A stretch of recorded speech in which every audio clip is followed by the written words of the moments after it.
ইসলাম আগমনের ৩ বছর অতিক্রান্ত হলে আল্লাহ প্রকাশ্যে দাওয়াত দেওয়ার নির্দেশ দিলেন। তখন রাসূলুল্লাহ সাল্লাল্লাহু আলাইহি সাল্লাম সাফা পর্বতের চূড়ায় আরোহণ করেন এবং ইয়া সাবাহ বলে আওয়াজ দেন। আরবরা এভাবে স্বগোত্রীয়দের শত্রুদের ব্যাপারে সতর্ক করত। তার ডাক শুনে কুরাইশরা সাফা পর্বতের নিচে সমবেত হলো।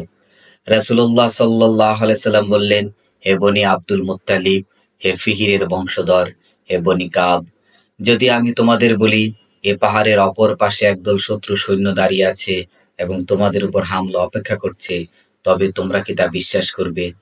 তারা তখন সমস্বরে বলল, হ্যাঁ, আমরা বিশ্বাস করব। নবী সাল্লাল্লাহু আলাইহি সাল্লাম বললেন, আমি তোমাদেরকে এই দুঃসংবাদ প্রদান করছি যে তোমরা যদি তোমাদের বাতিল ধর্ম বিশ্বাস পরিহার না করো, তাহলে অচিরেই তোমাদের উপর আল্লাহর ভয়াবহ শাস্তি নেমে আসবে। নবী রহমত, পৃষ্ঠা ১২৯, সিরাতে খাতামুল আম্বিয়া, পৃষ্ঠা ২৮।